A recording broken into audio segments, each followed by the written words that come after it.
السلام عليكم ورحمة الله وبركاته، حبايب قلب طلاب الأعزاء من كفر الشيخ لحد آخر نقطة في أسوان. أهلا وسهلا بكم، رب اشرح لي صدري ويسر لي أمري واحلل عقدة من لساني يفقهوا قولي. حبايب قلب طلاب أولى ثانوي، النهاردة إن شاء رب العباد هنبدأ مع بعض في منهج الرياضيات، منهج سهل وبسيط وما فيهوش أي مشكلة.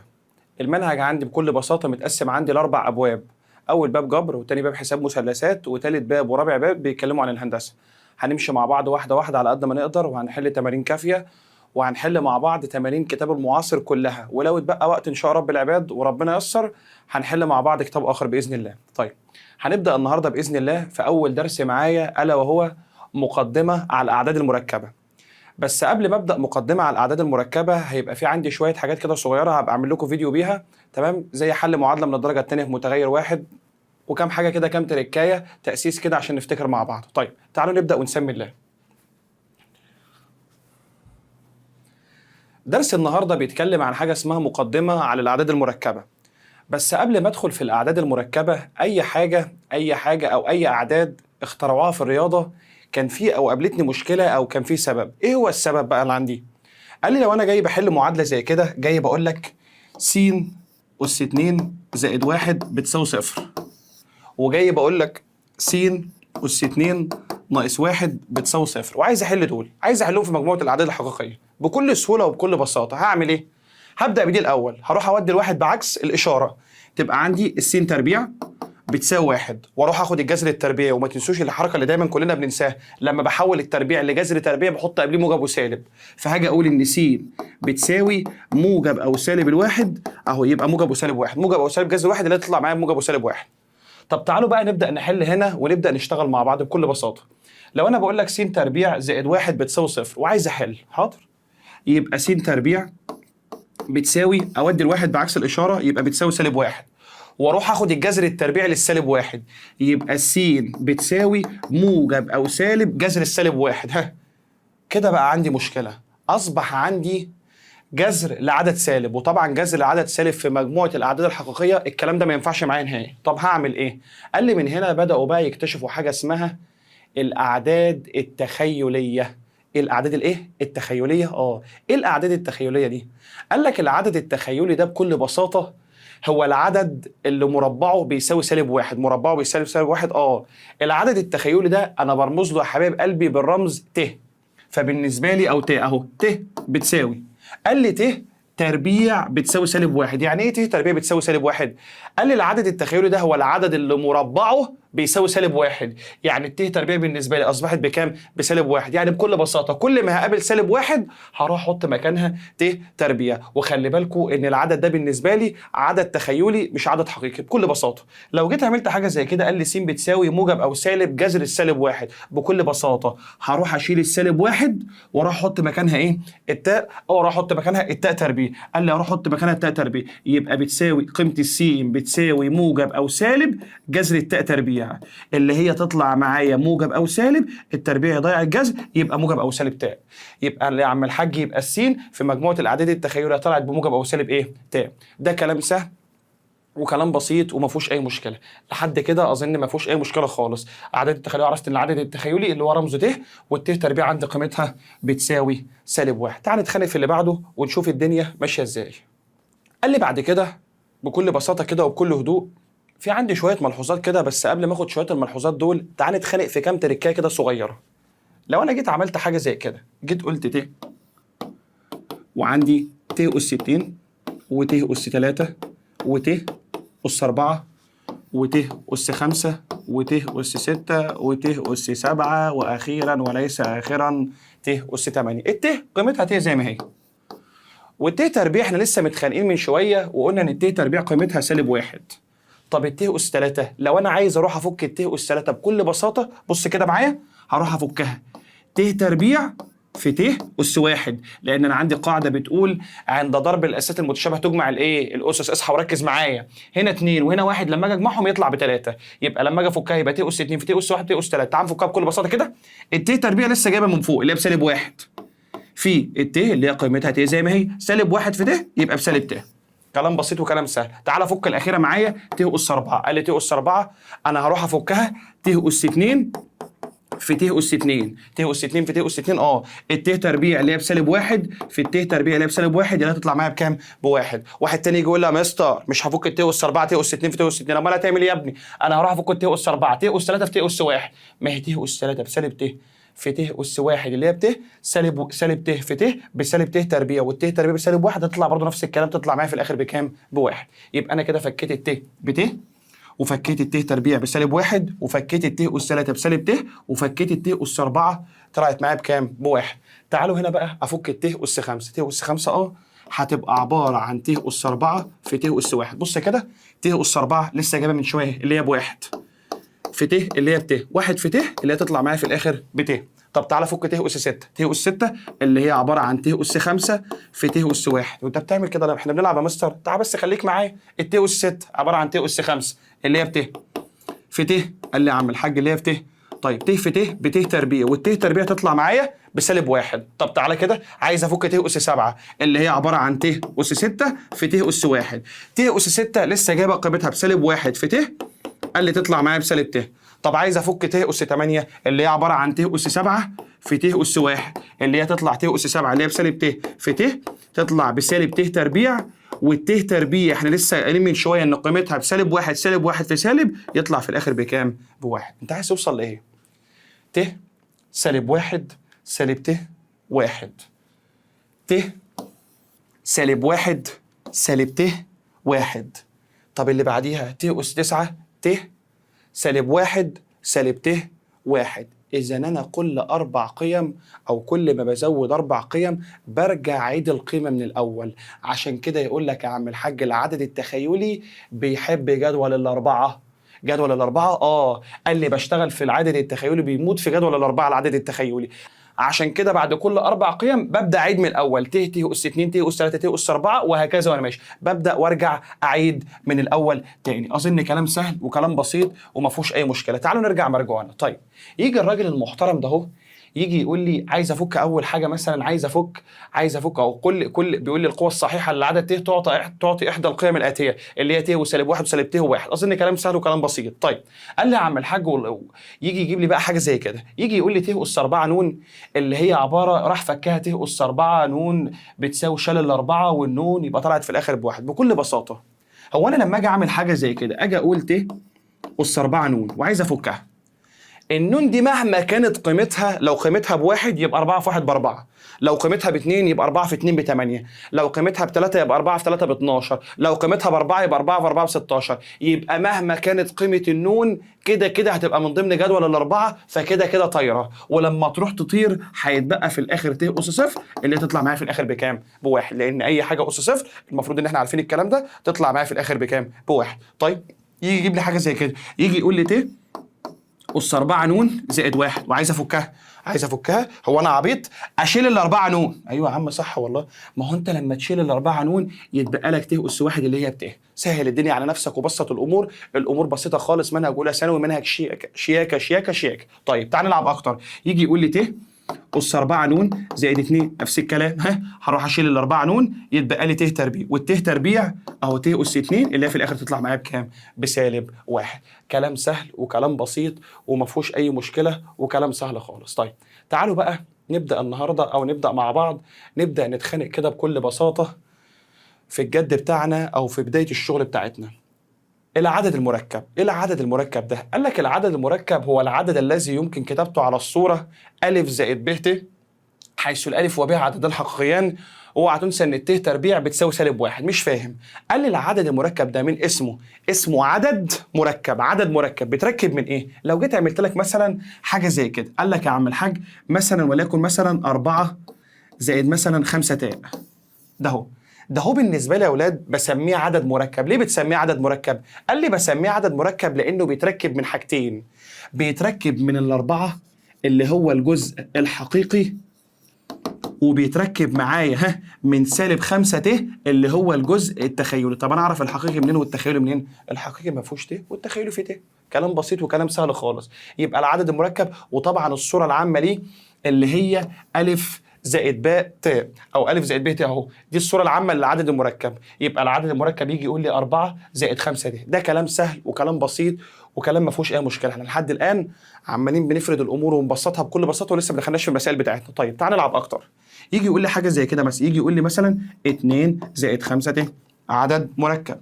طب يجي يقول لي حاجه زي كده، يجي يقول لي مثلا 2 زائد 3 عدد مركب. طب يجي يقول لي مثلا جذر 3 زائد جذر 5 برضه عدد مركب. قال لي كل دول يا عم الحاج، كل دي بالنسبه لي اعداد مركبه. طب افرض الراجل جه عمل لي حاجه زي كده، بص كده ركز واصحى معايا، جه قال لي 5 تاء.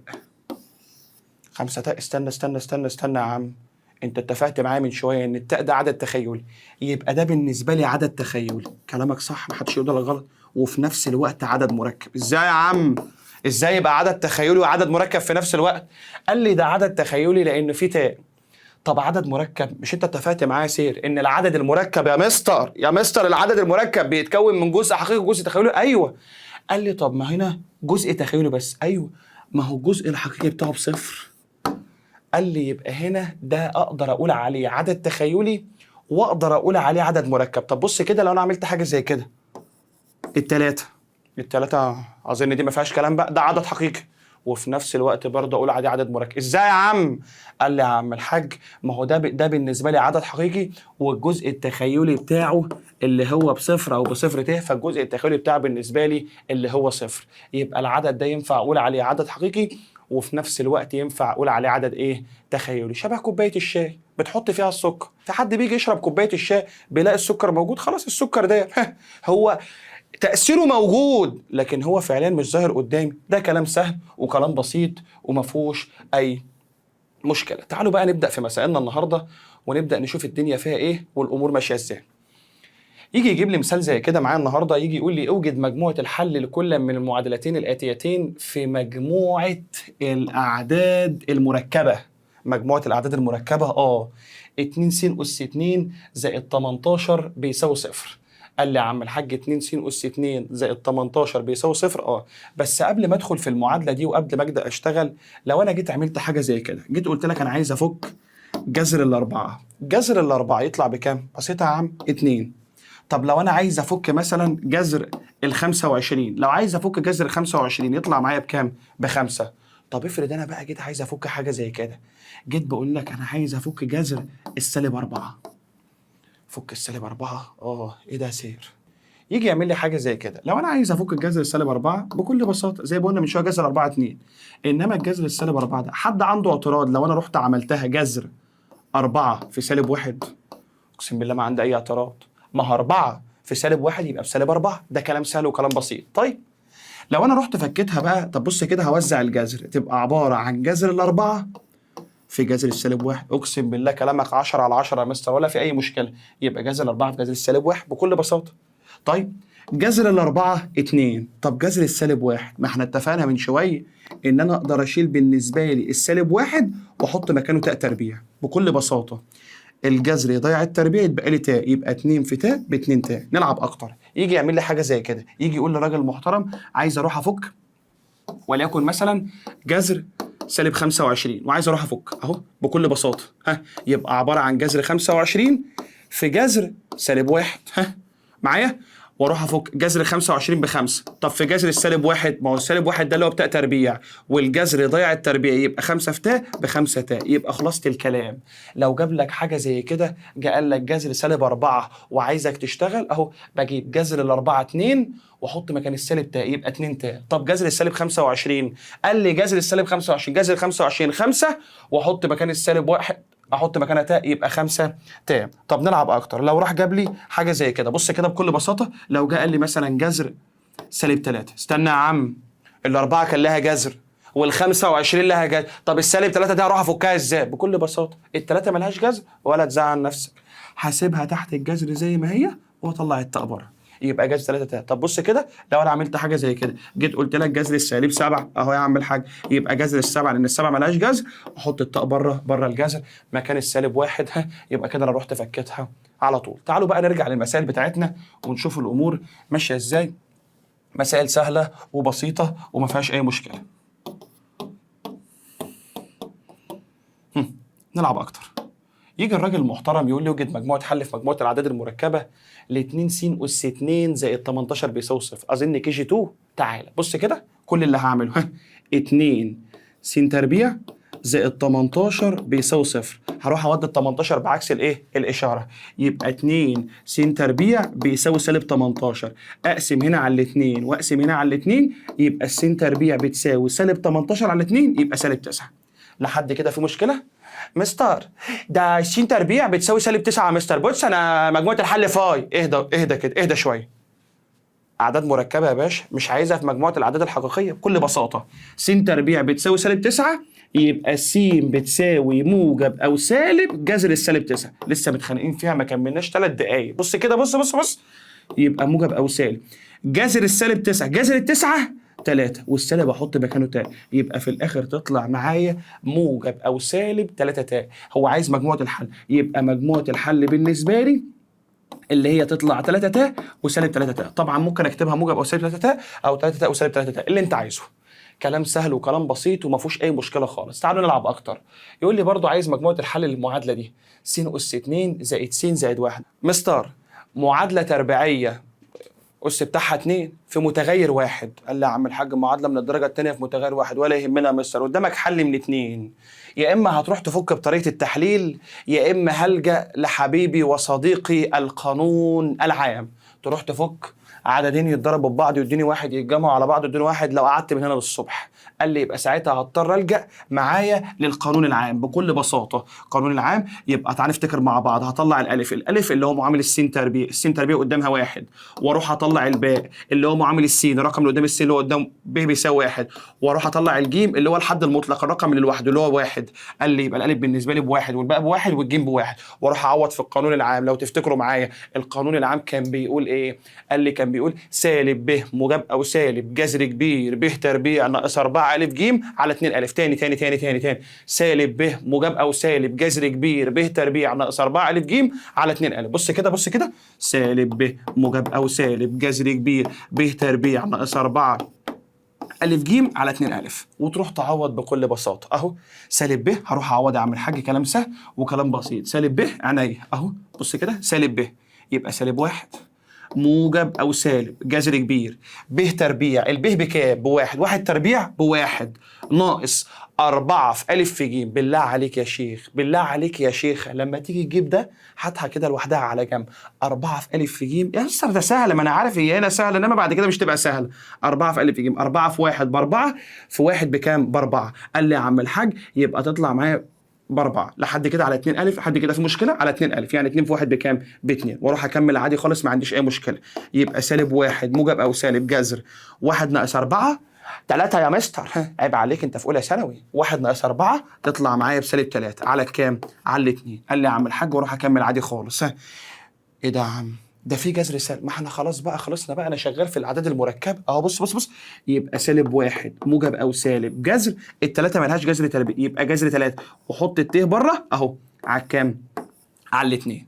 ده كلام سهل وكلام جميل. لو عايز بقى اروح اجيب مجموعه الحل، يبقى مجموعه الحل بالنسبه لي بكل بساطه اهو سالب واحد موجب او سالب جذر 3 على كام؟ على الاثنين. ويبقى الموضوع سهل خالص وبسيط وما فيهوش اي مشكله. الدنيا بسيطه وسهله، منهج بسيط ومنهج سلس، ما فيهوش اي مشكله خالص. تعالوا نلعب اكتر. يجي الراجل المحترم بقى يجيب لي حاجه زي كده، يجي يقول لي اوجد قيمتي س وصاد اللتان تحققان المعادلات. الحاجات الغريبه دي ايه يا مستر؟ الكلام الاف اخ يا عاده. تعالى كده ببساطه كده معايا. يجي الراجل المحترم يعمل لي حاجه زي كده. بص كده، يجي يجيب لي عدد مركب، يقول لي مثلا وليكن مثلا 2 زائد 5 ت. خلاص يا عم ده عدد مركب. طب يجي يعمل لي حاجه زي كده، يجي يقول لي مثلا 7 ناقص 2 ت. اقسم بالله عدد مركب، موضوع بسيط وسهل. طيب يجي بقى يعمل لي حاجه زي كده، يجي يقول لي اذا كان ألف زائد باء تاء بيساوي 5 زائد 7 تاء. ماشي، اوجد قيمة، عايز قيمة الألف وقيمة الباء. طب دول أروح أجيبهم إزاي؟ بيقول لي إذا كان ألف زائد باء تاء بيساوي 5 زائد 7 تاء، وعايز أعمل حاجة بالنسبة لي. قال لي عايز أروح أجيب قيمة الألف وعايز أروح أجيب قيمة الإيه؟ قال لي عايز أروح أجيب قيمة الألف وعايز أروح أجيب قيمة الباء. طيب قال لي لو انت عايز تروح تجيب قيمه الالف وعايز تروح تجيب قيمه الباء بكل بساطه بتساوي الحقيقي بالحقيقي وتساوي التخيلي بالتخيلي. تاني لو عندك عددين مركبين بيساووا بعض بكل بساطه بروح اساوي الجزء الحقيقي بالجزء الحقيقي والجزء التخيلي بالجزء التخيلي بكل بساطه. يبقى بالنسبه لي الالف بتساوي 5 ماشي يا عم الحاج اهو، وباء تاء بتساوي 7 تاء. قال لي يبقى الب تاء مع التاء خلاص، يبقى الب بتساوي 7. ده طيرت التاء مع التاء، يبقى الالف طلعت بالنسبه لي بخمسه والب طلعت بالنسبه لي بكام؟ بسبعه. يبقى انا كده جبت قيمه الالف وجبت قيمه الباء. تعال نعوض هنا كده قول لي يوجد، خلاص جبت الف وباء. طب لو قال لي مثلا انا عايز اجيب قيمه 2 الف زائد مثلا باء، اهو هتروح تعوض عادي. ها يبقى 2 في 5 زائد 7، 2 في 5 ب 10، 10 زائد 7 تطلع بكام؟ ب 17. اظن كلام سهل وكلام بسيط وما فيهوش اي مشكله، كلام حلو يا عم الحاج. افرض مثلا الراجل بقى المحترم ده اهو راح جاب لي حاجه زي كده، جاء لي اوجد قيمه س وصاد اللتان تحققان حيث س تنتمي لصاد، س تنتمي لح وصاد تنتمي لح والت تربيع بيساوي -1. ماشي، السين تنتمي للعدد الحقيقي والصاد تنتمي للعدد الحقيقي بكل بساطه. تعال نمسك اول مثال. جاي بيقول لي ايه؟ قال لي جاي بقول لك 2 س ناقص 3. يا مستر ده انت ما اتفقتش معايا من كده من شويه، ده جايب حاجه غريبه قوي. 2 س ناقص 3 زائد 5 تاء بتساوي 7 زائد 3 ناقص 2 صاد وتاء. يا مستر ده مش ده اللي انت يا مستر انت بتشرح حاجه سهله وبتجيب حاجه ايه؟ موضوع سهل خالص. بص كده معايا اهو بكل بساطه هروح اساوي الحقيقي بالحقيقي والتخيلي بالتخيلي بكل بساطه. فين يا عم الحقيقي يا عم؟ الحقيقي اللي ما فيهوش تاء اهو. بص كده، بص اهو اللي هو ده ما فيهوش تاء والله اهو. طب بص كده هنا يا عم ده اهو. يبقى انت هتساوي الحقيقي بالحقيقي. هروح اساوي 2 س ناقص 3 واساويها بالسبعه، شكرا. واروح اساوي التخيلي بالتخيلي، اساوي الخمسه تاء بايه؟ ب3 ناقص 2 صاد اهو. يبقى بالنسبه لي 3 ناقص 2 صاد بتساوي 5. كده انا سويت الحقيقي بالحقيقي والتخيلي بالتخيلي. اللي تعرف تعمله اعمله بكل بساطه. اروح اودي 3 بعكس الاشاره، يبقى 2 س بتساوي 7 زائد 3، يعني 2 س تطلع بكام؟ ب10. اقسم هنا على الاثنين وهنا على الاثنين، يبقى الس بالنسبه لي تطلع بكام؟ ب5. طب تعالى هنا كده يا عم، ده السين طلعت ب5، 2 صاد براحتك. عايز تودي الاتنين صاد ماشي، اودي التلاته برضه ماشي، اللي انت عايزه اهو. بص كده هثبت الاتنين صاد يا بتاع اولى ثانوي ويبقى 5 واودي دي بعكس الاشاره. مستر اما اوديها بعكس الاشاره السالب هيبقى موجب والموجب هيبقى سالب، التلاته دي سالب ما تبقاش احول، التلاته اشارتها قدامها هي موجب ما بتتكتبش، يبقى اوديها بعكس الاشاره يبقى سالب. يبقى -2 صاد بتساوي 5 ناقص 3 تطلع بكام؟ ب2. اقسم هنا على -2 واقسم هنا على -2، يبقى صاد بالنسبه لي تطلع بكام؟ ب1. يبقى انا كده طلعت معايا قيمه السين وطلعت معايا قيمه الصاد. هو عايز قيمه السين وعايز قيمه الصاد. كلام سهل وكلام بسيط. تعال نخش على المثال الثاني والثالث والموضوع سهل وبسيط ان شاء الله ما فيهوش اي حاجه. يجي يقول لي س زائد ط ص بتساوي جذر -4 زائد تاء أس 22. تعالى كده ماشي. س زائد ط ص بتساوي جذر -4 زائد 22. ماشي، وعايز اشتغل. هو انا عبيط يا مستر؟ هو انا اهبل؟ السين زائد ط ص بتساوي جذر -4 زائد تاء أس 22. ماشي، اساوي الحقيقي بالحقيقي والتخيلي بالتخيلي يا مستر. جميل. يبقى السين بتساوي جذر -4 ما فيهوش تاء، والتاء صاد بتساوي تاء أس 22 في تاء وفي تاء. انا عايزك بس لما ترفص تنبهني ان انت هترفص، عشان بص اعمل كده او اعمل كده تمام، عشان الترفيصه ما تجيش في وشي. تعال نلعب اكتر. يجي الراجل المحترم ده اهو يعمل لي حاجه زي كده. تعالوا كده نتخانق من شويه. احنا اتفقنا مع بعض من شويه عشان بس ايه، خلي بالك بالله عليك وانت بترفص يعني ما تجيبهاش جامده قوي، بص عشان ما ارجعش انا كده، عشان انا هعمل كده. بص كده، احنا اتفقنا من شويه ان عدد التخيلي او التاء بتحب الاربعه وبتحب جدول الاربعه. لو انا جيت عملت لك حاجه زي كده، جيت قلت لك مثلا تاء اس 6، قال لي يا عم وانا عبيط هروح افك تاء اس 6 اللي هي تاء اس 2 في تاء اس 2 في تاء اس 2، والتاء اس 2 ب1 في -1 في -1، سالب في سالب بموجب، موجب في سالب بسالب، يبقى تطلع في الاخر بكام؟ ب1. طب ما انا عندي حل بسيط. قال لي لما يجي لك حاجه شبه تاء اس 6 دي بكل بساطه كده، قال لي لو جالي حاجه شبه التاء اس 6 دي كده بكل بساطه، بتروح بكل هدوء تشيل منها جدول الاربعه. مين؟ اشيل منها جدول الايه؟ الاربعه. ازاي انا يا مستر؟ قال لي بروح امسك التاء اس 6 دي اشيل منها جدول الاربعه. الأربعة في واحد بكام؟ بأربعة. بأربعة أهو. يبقى التاء أس 6 لما أشيل من الستة 4 يتبقى لي كام؟ 2. يبقى التاء تربيع قيمتها -1. يا ابن اللعيبة، هي دي هي دي طب دي بتنفع في كله؟ طبعا بتنفع في كله. طب بص كده، يجي يعمل لي حاجة زي كده، يجي يقول لي تاء أس 10. مستر انا مكسوف اقول لك والله العظيم انا مش حافظ جدول الضرب. واحده تقول لي مثلا يا مستر اشيل منها 8، لما اشيل منها 8 يتبقى تاء تربيع، والتاء تربيع تطلع في الاخر بكام؟ -1. انا مش حافظ جدول الضرب والله يا مستر. عادي، شيل من ال10 4، وشيل لما تشيل منها 4 يتبقى لك 6، وارجع شيل من الستة كمان 4 يتبقى لك 2، يبقى تاء تربيع تطلع بكام؟ -1. لحد كده في مشكله؟ كلام بسيط وكلام سهل. يجي يعمل لك حاجه زي كده مثلا، يقول لك تاء وليكن مثلا اس مثلا 103. ليه كده يا مستر؟ ما علينا، 103. انا هقعد بقى افك تاء تربيع في تاء مش عارف اس 2 في تاء اس 3 في تاء اس، يا ولد صعب الدنيا نفسي. شيل جدول الاربعه يا مستر، اشيل من 103 4 في 4 لا اكيد مش هتعمل كده يعني. امال اعمل ايه؟ بكل بساطه قال لي ال 103 دي هتروح تشيل منها جدول الاربعه. طب انا مش حافظ، الاربعه في 10 بكام؟ ب40. طب الاربعه في 20 ب80. شيل 80. مش حافظ 80 يا عم، شيل 40 وراح دماغك.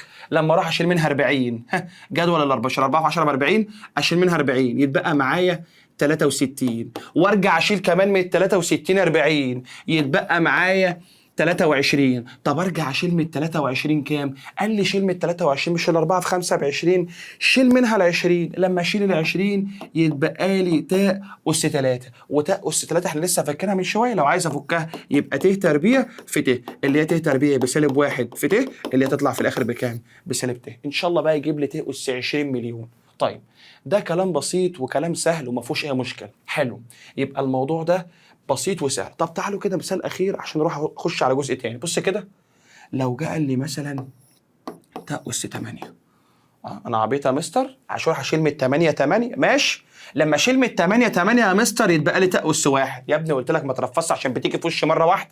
امال اعمل ايه يا مستر؟ يا ابني لما تشيل من ال 8 8 يتبقى، قال لي يتبقى تاء اس 0، واي حاجه اس 0 تطلع بكام؟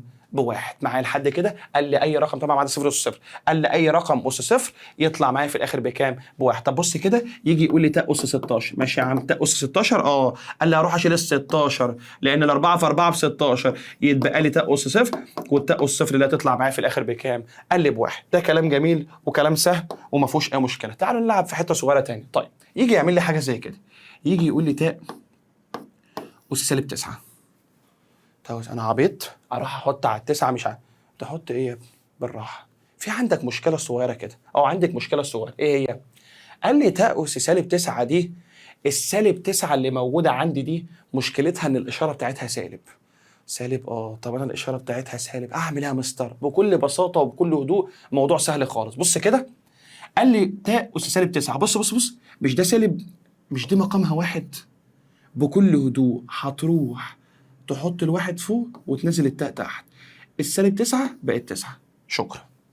تاني، دي تاء أس -9 مقامها 1، هروح أقلب، هخلي الواحد فوق والتاء أس 9 تحت. قال لي يا عم الحاج كان فوق سالب نزل تحت بقى موجب. قال لي نزل تحت بقى موجب، يبقى بقى 1 على تاء أس كام؟ أس 9. واروح افك عادي خالص. بص كده، بص 1 على تاء أس 9 هتشيل منها 8، اشيل منها 8. لما اشيل منها 8 يتبقى لي تاء أس 1. طب تاء أس 1 سبتها كده هتعمل ايه بقى؟ قال لي عايز اطلعها اظبطها على السطر واخليها على السطر. بكل بساطه عشان تخليها على السطر، مش دي تاء لما تطلع فوق هتغير اشارتها تبقى سالب تاء. ده كلام سهل وكلام بسيط وما فيهوش اي مشكله. طب واحده كمان، يجي يعمل لي حاجه زي كده، يجي يقول لي تاء أس سالب مثلا 13. تعالوا نلعب اهو نفس الطريقه. يبقى 1 على تاء أس 13. بص يبقى 1 على تاء أس 13. اشيل منها كام؟ قال لي يا عم الحاج هروح اشيل منها 13. يا ابني مش في جدول الاربعه يا ابني، هتجيب لي الضغط يا ابني الله يكرمك. قال لي هروح اشيل من 13 12. لما اشيل من 13 12 يبقى تاء أس 1، ولما اطلعها فوق تبقى سالب ايه؟ تبقى سالب تاء. طيب ده كلام سهل مستر، مفيش حته صغيره كده ولا طريقه تانية؟ في طريقه تانية. مش دي المفروض بكل بساطه؟ تعالوا هنبدا من تحت لفوق. مش دي مثلا جه قال لي مثلا سالب 13، او جه قال للراجل المحترم هنا اهو انت قلت تاء أس سالب 9. مفيش طريقه تانية كده سهله وبسيطه بكل بساطه؟ لو انا جيت قلت لك تاء أس سالب 9، قال لي هروح ازود عليها حاجه من جدول الاربعه. مستر انت بتهزر ولا ايه؟ حاجه من جدول الاربعه بس ليها شرط. ايه هو؟ ان الرقم اللي انت هتزوده عليه تزود عليها رقم اكبر منها، طبعا هو ده سالب، هتزود عليها رقم اكبر منها بس بالموجب. يعني ايه؟ مش فاهم. بص كده بص كده، مش دي سالب والسالب 9؟ مستر انت قلت زود على رقم اكبر منها حط 10. 10 يا ابني؟ بقول لك من جدول الاربعه، وبقول لك من جدول الاربعه بالله عليكم. بص كده بص بص بص بص، سالب 9 هروح احط عليها حاجه اكبر منها بس من جدول الاربعه. الا 4 في 2 في 4 ب 8. 8 ايه يا ابني؟ التلاتة في 4 ب 12، احط عليها 12. قال لي همسك السالب 9 ده اهي واروح بالنسبه لي عند السالب 9 ده اهي، قال لي هروح ازود عليها 12. بص كده، لما تروح تزود عليها 12، سالب 9 زائد 12 يبقى 3، والت اس 3 لما بتيجي تتفك بص بص بص يبقى ت تربيع في ت، والت تربيع بسالب 1 في ت اللي هي بت تطلع بسالب ت.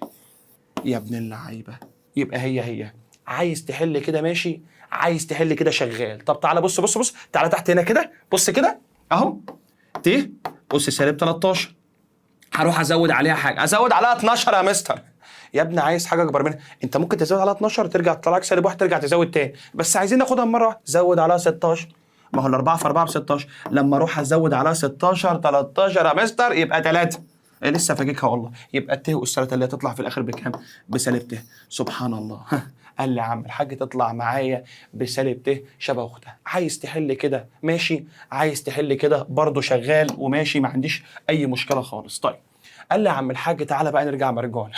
طبعا احنا اتفقنا مع بعض ان احنا مش هنرفص، عشان الترفيصه بتيجي في وش، لازم على ما ناخد على بعض كده ونتعود على نوع الترفيصه. بص كده، س زائد ت ص بتساوي جذر سالب 4 مستر زائد ت اس 22. دي ما فيهاش ت احطها بتساوي ما فيهاش ت، ودي مش عارف فيها ت مستر احطها ت. ماشي طيب انت بتقول ايه؟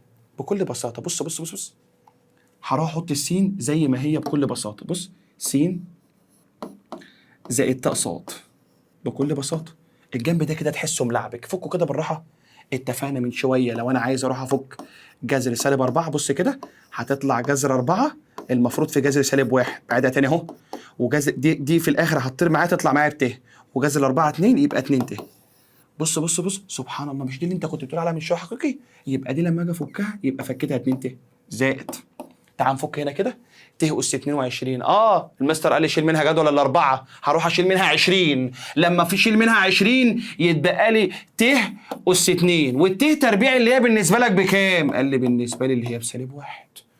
بص كده، اللي انت كنت بتقول عليه حقيقي طلع تخيلي، واللي انت كنت بتقول عليه تخيلي هو اصلا الحقيقي. وبكل بساطه بقى روح ساوي الحقيقي بالحقيقي والتخيلي بالتخيلي. يبقى هروح اساوي السين بتساوي بالنسبه لي سالب 1، والت ص بتساوي 2 ت، يبقى الص بالنسبه لي بتساوي 2. يبقى انا كده جبت قيمه السين وجبت قيمه الصاد بكل بساطه. نصيحه مني ليكو بعد اذنك، لو انت عارف معلومه ما تبصش للمساله كده وتقف مبلم من المساله. لو عارف معلومه اكتبها، كل ما هتكتبها هتظهر قدامك حاجه جديده، واحده واحده تبص تلاقي الدنيا سهله. انما تبص للمساله كده تقعد تعمل المساله كده وتقعد تجي لي المساله كده، تمام، مهما تعمل كده كده ما انت مش هتعرف، ما انت عمال بتجاوب شفوي. اكتب قدامك لعل وعسى يظهر لك خطوه جديده او نقطه جديده. طيب تعال نروح للمساله الثالثه بتاعتنا، نمسح ونروح للمساله الثالثه بتاعتنا.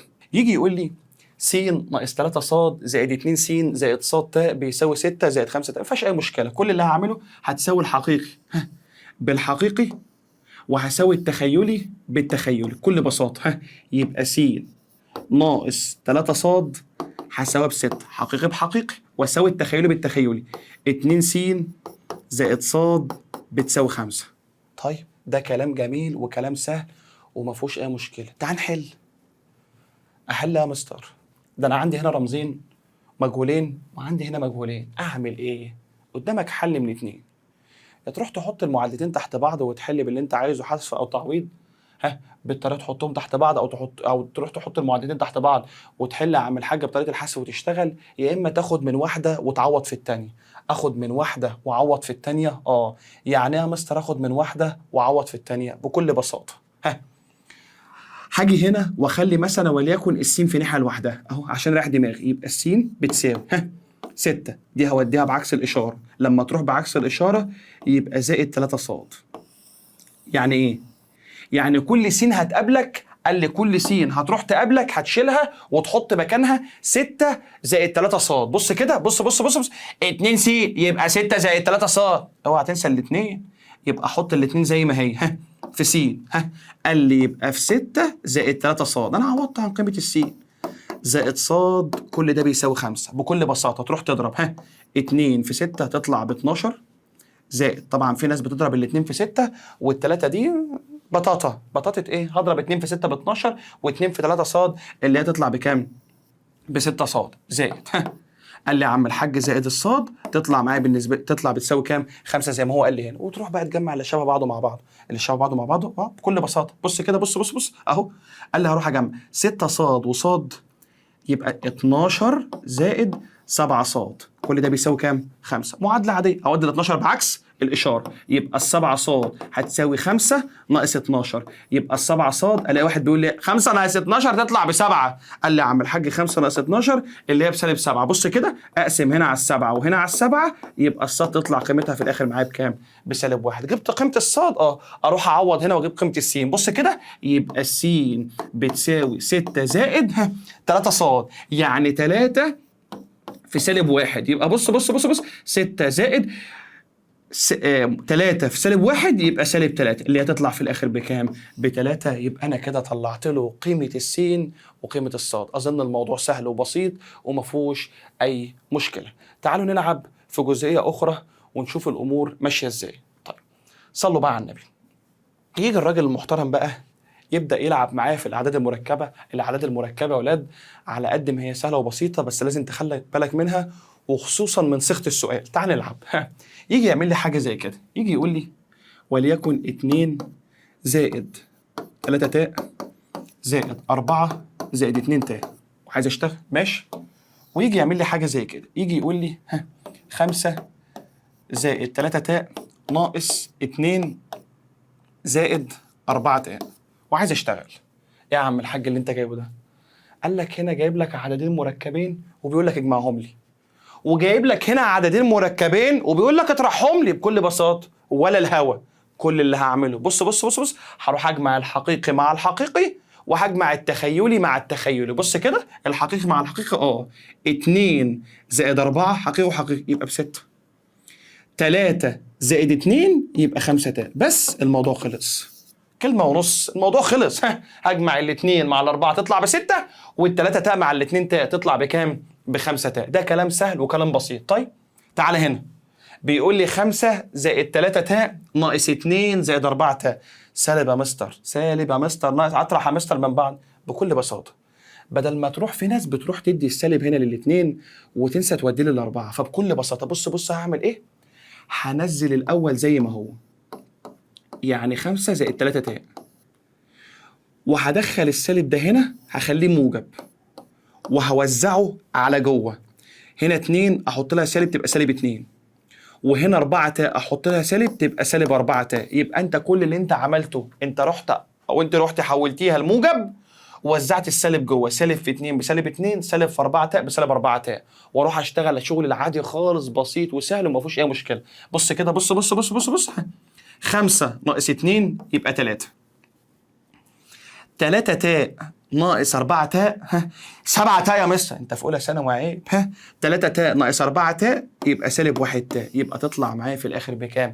ب3 ناقص 4 تاء. مستر واحده كمان كده على السالب دي عشان الموضوع فيها مش واصلاني قوي. يجي يعمل لي حاجه زي كده، يجي يقول لي 7 زائد 5 تاء ناقص 3 زائد 6 تاء، وعايز اشتغل. يلا يا باشا اهو نفس الكلام، هروح انزل الاولاني زي ما هو 7 زائد 5 تاء. بص ناقص هخليها زائد اهو، ووزع الاشاره السالب جوه، يبقى سالب 3 سالب 6 تاء، واروح اشتغل. بص كده، 7 ناقص 3 يبقى ب4، 5 تاء ناقص 6 تاء يبقى سالب 1 تاء اللي هو سالب تاء. قال لي يا عم الحاج يبقى تطلع معايا 4 ناقص تاء. ده كلام سهل وكلام بسيط وما فيهوش اي مشكله. نلعب شويه كمان، نلعب شويه. يجي الراجل المحترم يعمل لي مثلا حاجه زي كده، 1 زائد تاء أس 2، نفس الكلام، كلام سهل وبسيط وما فيهوش اي مشكله. وعايز افك ماشي اهو، 1 زائد تاء أس 2 بكل بساطه قوس تربيع، فكت القوس التربيع. لما كان بيجي يعمل لك حاجه زي كده، لما كان يجي يقول لك س مثلا زائد 5 اس 2، كنت بتروح تعمل ايه؟ قال لي كنت بروح اربع الاول وربع الاخير واثنين في الاول والاخير. عندي اغنيه بسيطه كده خدها معاك. قال لي ربع الاولين تربيع السين س تربيع، حط شرط الوسطاني يبقى تطلع موجب 2 في الاول في الثاني 2 في س ب2 س في 5 يبقى ب 10 س، اجمع وربع التاني تربيع الخمسة 10 يا مستر، 5 في 5 ب 25، ما تضحكوش الناس علينا. يبقى س تربيع ناقص 10 س زائد 25. طيب تعالوا نروح هنا ونشوف الامور ماشيه ازاي والدنيا ماشيه ازاي. يجي الراجل المحترم بقى هنا اهو، يجي يقول لي 1 زائد تاء اس 2، 1 زائد تاء الكل اس 2، هتروح تفك بكل، قال لي 1 زائد تاء الكل اس 2، هروح افك بكل بساطه، هروح افك بكل بساطه، الدنيا هتبقى سهله وبسيطه وما فيهاش اي مشكله. 1 زائد تاء اس 2، بص كده هروح اربع الاولاني تربيع الواحد 1، حط اشاره الوسطاني موجب 2 في الاول في الثاني 2 في 1 ب2 في تاء ب2 تاء، اجمع وربع التاني تربيع التاء تاء تربيع. قال لي يا عم الحاج اهو، يبقى 1 زائد 2 تاء، وبالنسبه لي التاء تربيع بسالب 1، واروح اكمل بعد كده. بص كده 1 بالموجب مع 1 بالسالب في الباي باي، يتبقى لي في الاخر 2 تاء. كلام سهل وكلام بسيط وما فيهوش اي مشكله. تعالوا نلعب اكتر. نلعب.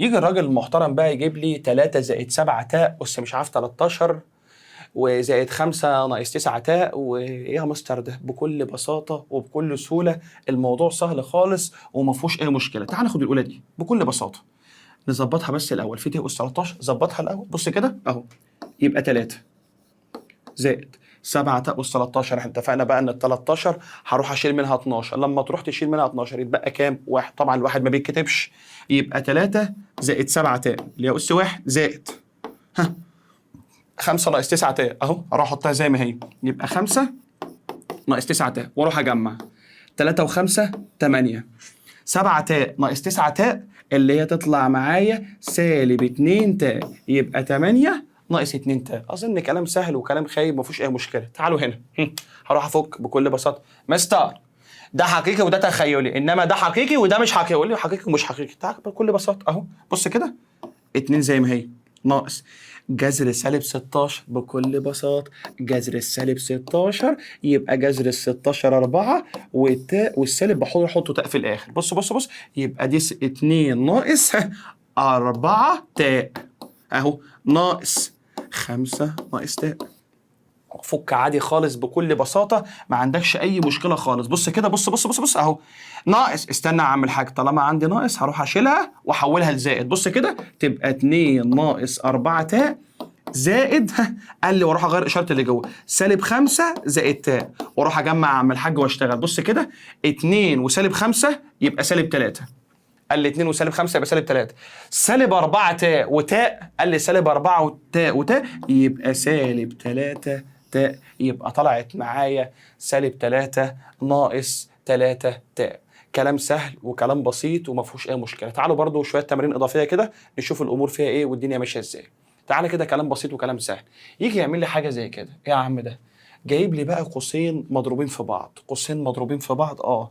كلام برضو سهل وكلام بسيط وما فيهوش اي مشكله. جايب لي حاجه زي كده، بيقول لي اول واحده 4 زائد 3 تاء مضروبه في 2 ناقص 5 تاء، وعايز اضرب.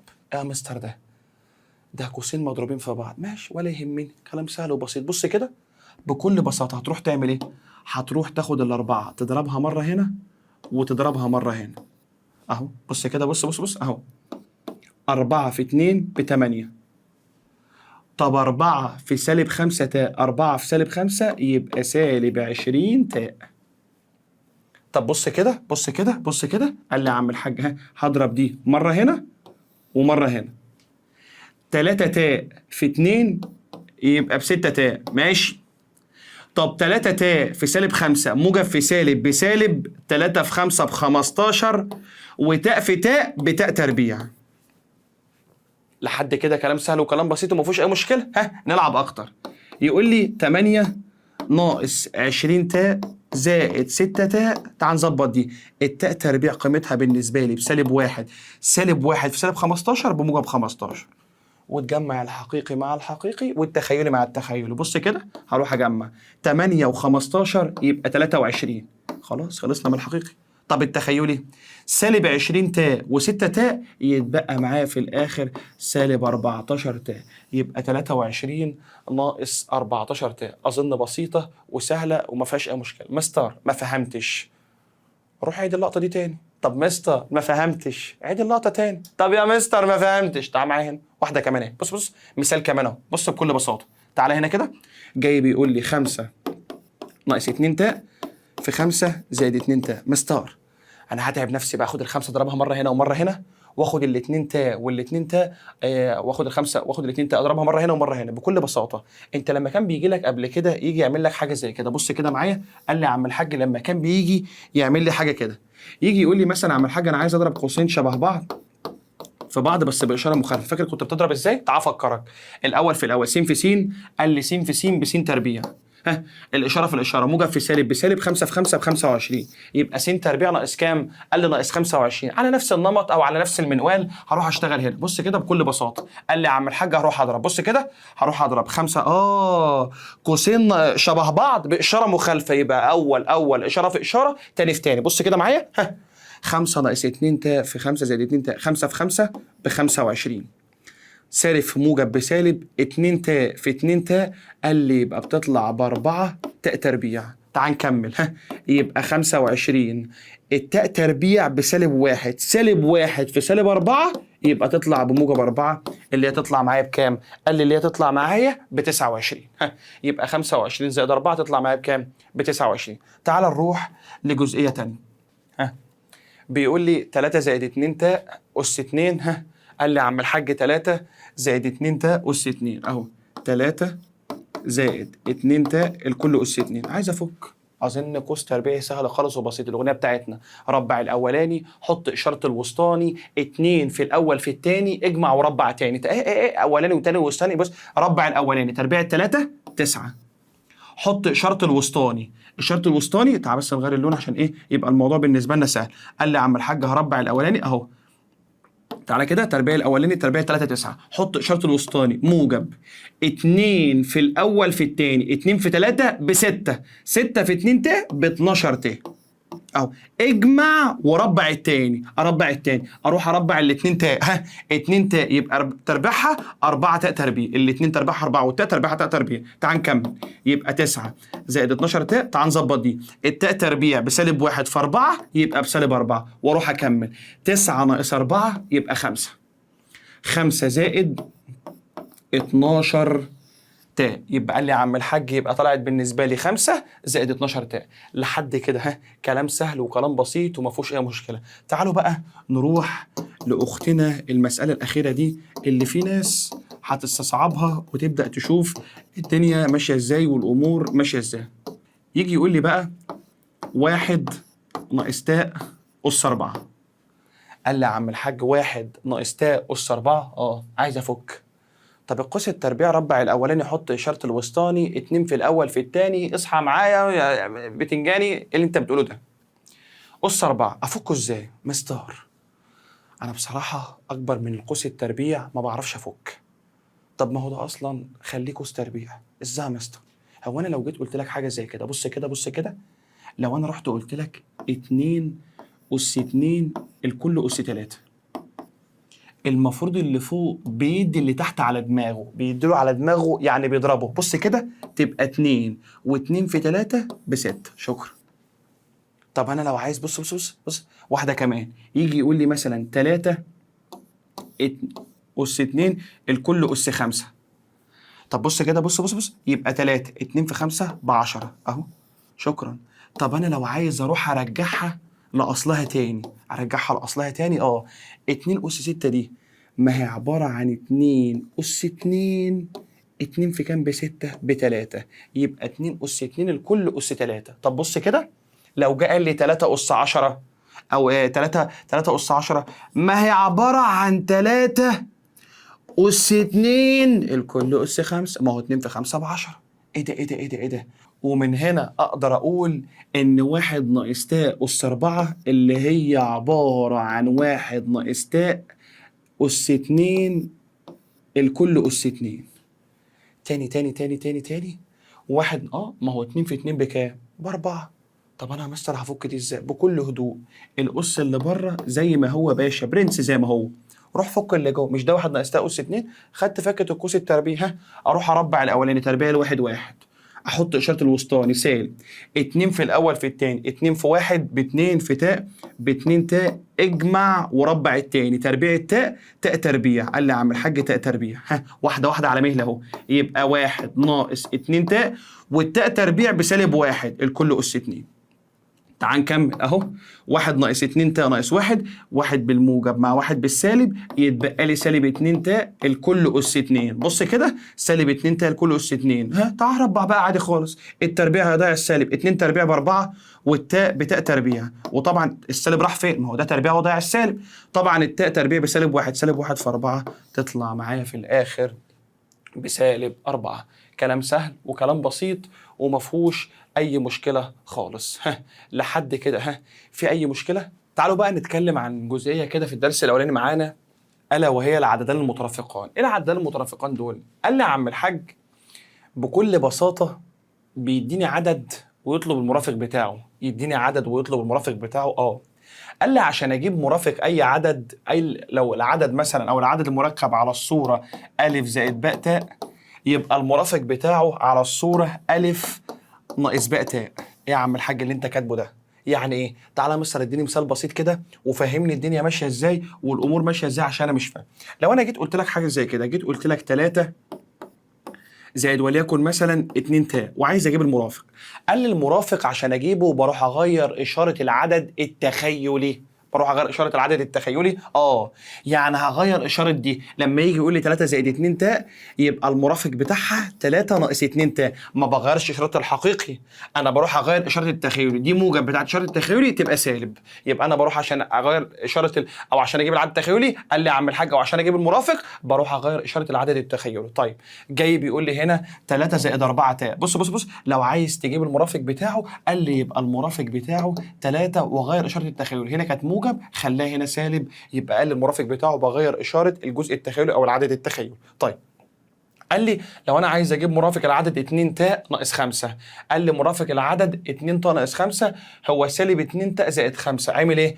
هنا جايب لي التخيلي في الاول، يعني جه قال لي 2 تاء ناقص 5 جايب لي التخيلي في الاول، التخيلي اشارته موجب يبقى انا هخليه سالب، يبقى المرافق بتاعه سالب 2 تاء والخمسه يا باشا زي ما هي. طيب ده كلام جميل. لو جه قال لي انا عايز اجيب مرافق العدد 2 تاء، ماشي يا عم 2 تاء غير اشاره التاء، يبقى الاثنين يبقى سالب 2 تاء. طب لو انا عايز اجيب مرافق العدد 3، قال لي مش ده عدد حقيقي؟ وانا عشان اجيب المرافق ما بغيرش اشاره الحقيقي، انا بغير اشاره التخيلي، يبقى التلاتة المرافق بتاعها سالب 3. ايه ده سالب 3؟ وانا اعمل لك غلط ليه يا عم؟ اصل التلاتة تفضل زي ما هي، يبقى المرافق بتاعها يطلع بكام؟ ب3 لان ما بغيرش اشاره الحقيقي. طيب ده جزء سهل وجزء بسيط وما فيهوش اي مشكله.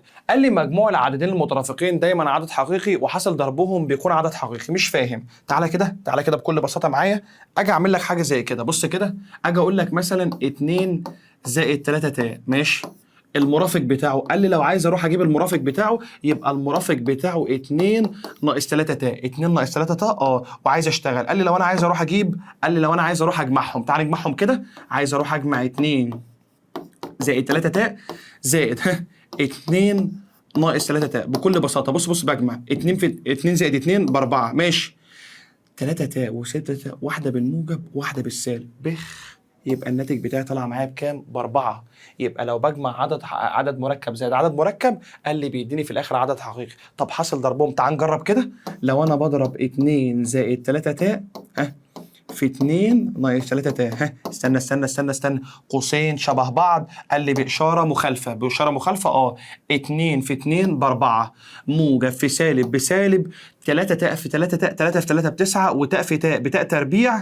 قال لي يا عم الحاج اهو، واروح افك، بص يبقى 4 ناقص 9، التاء تربيع بسالب 1، سالب 1 في سالب 9 يبقى موجب 9، يبقى يطلع في الاخر برضو بكام؟ ب13. يبقى برضو لو انا بضرب عددين مترافقين في بعض، قال لي حاصل ضربهم بيطلع عدد حقيقي. طيب ده كلام جميل وكلام سهل وما فيهوش اي مشكله. طولت عليكم معلش شويه. تعالوا معايا اخر 5 امثله، الامور سهله وبسيطه وما فيهاش اي مشكله. يجي يقول لي بقى حاجه زي كده، يجي يقول لي اوجد في ابسط صوره، اوجد في ابسط صوره او اختصر في ابسط صوره 4 ناقص 3 تاء على تاء. ماشي، حطها في ابسط صوره. طب ده حطها في ابسط صوره ازاي يا مستر؟ قال لي ساعتها بتروح تضرب في مرافق المقام بسطا ومقاما. مش فاهم مرافق المقام، فين المقام؟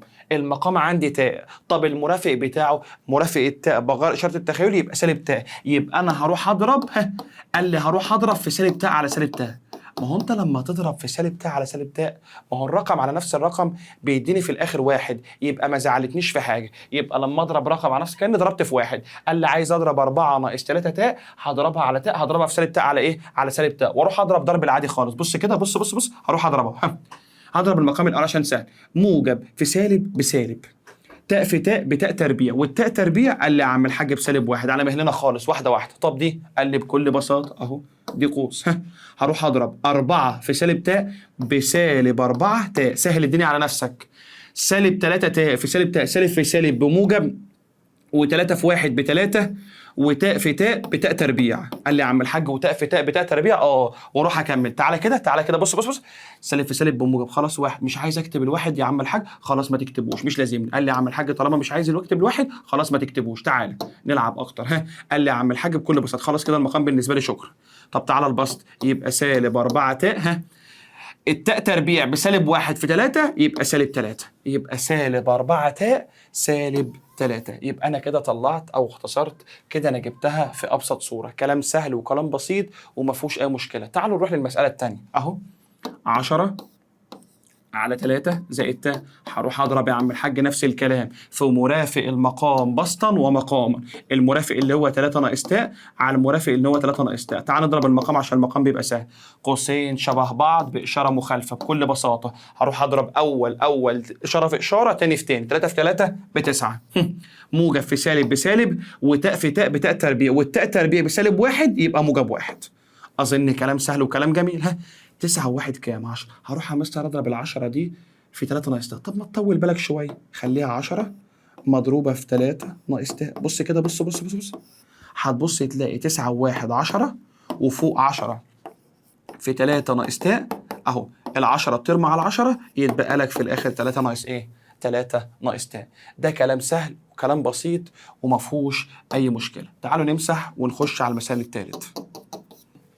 يجي بقى يجيب لي مثال زي دوت، يجي يقول لي المثال التالت ده، يجي يقول لي 3 زائد 2 تاء على 2 ناقص 5 تاء. قال لي يا عم الحاج 3 زائد 2 تاء على 2 ناقص 5 تاء. مستر هروح اضرب في المرافق، ماشي، هضرب في 3 ناقص 2 تاء على 3 ناقص 2 تاء. يا ابني بضرب في مرافق المقام.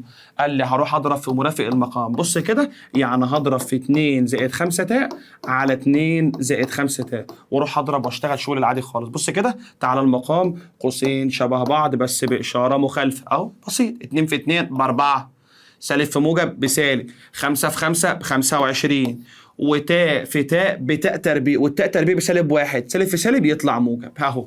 يبقى 4 زائد 25. تعال البسط هم قوسين يا مستر بس والله ما لهم اي علاقه ببعض. اضرب بقى عادي، هاخد الثلاثه اضربها مره هنا واضربها يا عم الحاج مره هنا. بص كده، 3 في 2 ب6 زائد 3 في 5 تاء ب15 تاء زائد 2 تاء في 2 ب4 تاء زائد 2 تاء في 5 تاء ب10 تاء تربيع. قال لي يا عم الحاج ب10 تاء تربيع. تعالى فك على مهلي، تحت هتطلع 29، طب فوق يبقى 6 زائد 15 تاء زائد 4 تاء، والتاء تربيع بسالب 1 في سالب يبقى سالب 10 اهو. تعال نكمل، 29 ماشي، هجمع الحقيقي مع الحقيقي والتخيلي مع التخيلي. 6 ناقص 10 يبقى سالب 4 15 تاء زائد 4 تاء يبقى 19 تاء. كلام سهل وكلام بسيط. يبقى سالب 4 المقام هوزعه مرة هنا ومرة هنا، يبقى سالب 4 على 29 زائد 19 على 29 تاء. ده كلام جميل وكلام سهل وما فيهوش أي مشكلة. تعال روح معايا للمثال ده اللي قال إيه يعني ناس بتقول عليه صعب وبتستصعبه. يجي يعمل لي حاجة زي كده، يجي يقول لي 2 زائد تاء مضروبة في 1 ناقص تاء على 1 زائد تاء مضروب في 3 ناقص 2 تاء، وعايز اضرب. قال لي اروح اضرب في مرافق المقام يا عم الحاج، بس انا عشان اضرب في مرافق المقام المساله اصلا شكلها ملخبط، الدنيا بايظه خالص، الدنيا رايحه في داهيه. بص كده بكل بساطه، هروح الاول ابسط دنيتي. مش عندك قوسين فوق قوسين تحت، ما تضربهم عادي الاول. بص كده، هضرب الاثنين مره في الواحد ومره في الثلاثه. قال لي يا عم الحاج اروح اضرب الاثنين مره في الواحد ومره في الثلاثه. 2 في 1 ب2، و2 في سالب تاء بسالب 2 تاء، وتاء في 1 بتاء، ها، وتاء في سالب تاء بسالب تاء تربيع. على مهلي خالص، محدش بيجري ورايا. ها، 1 في 3 ب3، 1 في سالب 2 تاء بسالب 2 تاء، تاء في 3 ب3 تاء، تاء في سالب 2 تاء بسالب 2 تاء تربيع. تعال نكمل اهو. ماشي، 2 سالب 2 تاء زائد تاء، والتاء تربيع بتتفك بسالب 1، سالب 1 في سالب، قال لي يا عم الحاج يطلع بموجب 1. تعالى هنا، ها، قال لي 3. طيب بص 3 سالب 2 تاء زائد 3 تاء زي ما هي، ها، تاء تربيع بسالب 1، سالب في سالب، قال لي يا عم الحاج يطلع بموجب، يبقى بموجب 1 في الاثنين، يبقى بموجب 2. تعال نجمع، ها، بكل بساطة. تعال اجمع مع نفسي اهو، الحقيقي مع الحقيقي، 2 و1 3. ماشي، سالب 2 تاء وتاء، يبقى يتبقى لي في الاخر سالب تاء. تعال، ها، 3 و2 5. ماشي، سالب 2 تاء و3 تاء، يتبقى لي تاء. خلي بالك انا عايز افاجئك واقول لك انك كده مش بتحل، انت لسه بتظبط المساله. تبدا بقى تحل يا عم، ده كل ده يا عم. الموضوع بسيط خالص. هروح اضرب في مرافق المقام، يعني هضرب في 5 ناقص تاء على 5 ناقص تاء. لحد كده في مشكله؟ تعال نروح نضرب. 5 في 5 ب 25، موجب في سالب بسالب، تاء في تاء بتاء تربيع، والتاء تربيع بسالب 1، يبقى موجب 1. سالب في سالب بموجب. تعال في البسط، ها، 3 في 5 ب 15. أظن فهمنا اللعبة بقى. ها، 3 في سالب تاء يبقى سالب 3 تاء، سالب تاء في 5 يبقى سالب 5 تاء.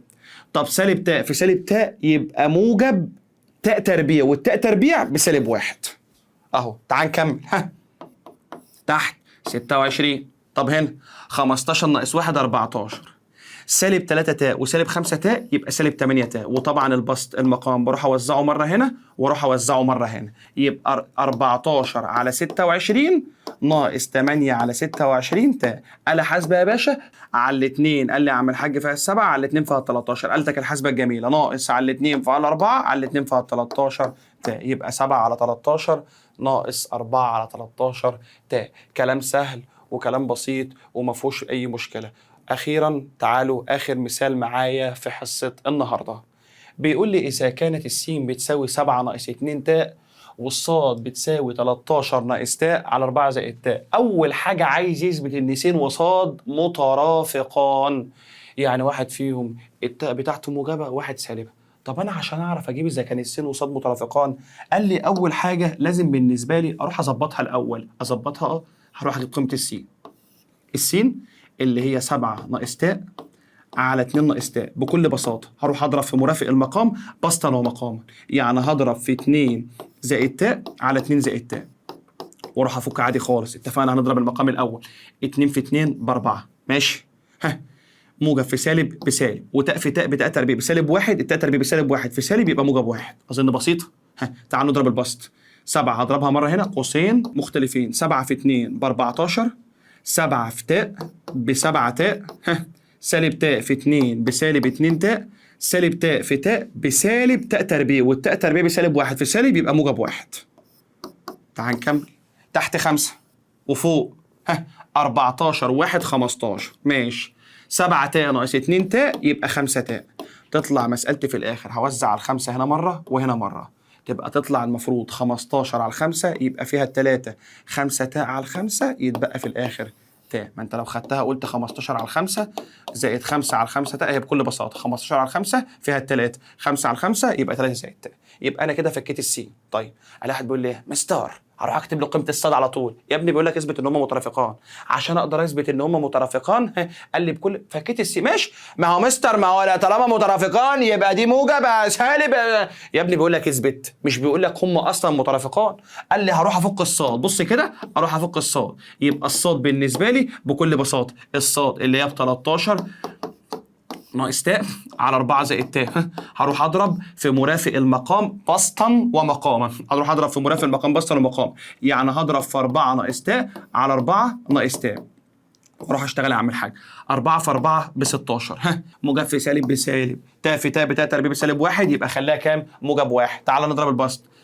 13 في 4 قال لي 13 في 4 ب 52.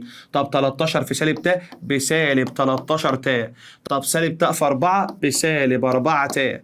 طب سالب تاء في سالب تاء بموجب تاء تربيع، والتاء تربيع بسالب 1 اهو. تعال نتخان. 17 16 زائد 1 17. اجمع 52 ناقص 1 يبقى 51. طيب 52 ناقص 1 يبقى 51. ماشي. سالب 13 وسالب 4 تاء قال لي يبقى سالب 17 تاء. تعال نشتغل على حاسبه يا باشا، قالتك الحاسبه الجميله. يبقى 51 على 17 ناقص 17 على 17 تاء. اروح اكمل. بص بص بص بص بص. 51 على 17 يتبقى لي 3، يبقى فيها 3 ناقص 17 في الواحد يبقى س 3 زائد تاء و3 ناقص تاء. يبقى اذا السين والصاد مترافقان. ماشي خلاص، ثبت ان السين والصاد مترافقان. يسكت؟ لا، بيقول لي اثبت ان س تربيع زائد ص تربيع بتساوي 16. س تربيع زائد ص تربيع بتساوي 16. هنمسح بس وهنسيب قيمه السين والصاد عشان بس الدنيا تكفي عندنا والمسافه عندنا تكفي. يبقى معانا قيمتنا زي ما جبنا السين ب 3 زائد تاء والصاد ب 3 ناقص تاء. واروح بقى اشتغل عادي اهو. السين تربيع اروح افك عادي خالص. بص كده اهو. 3 زائد تاء واربعها. تربيع الاول ربع الاول 9. حط الشرط الوسطاني موجب 2 في الاول في الثاني 2 في 3 ب 6 6 في تاء ب 6 تاء. اجمع وربع الثاني. تربيع التاء والتاء تربيع، والتاء تربيع بكام؟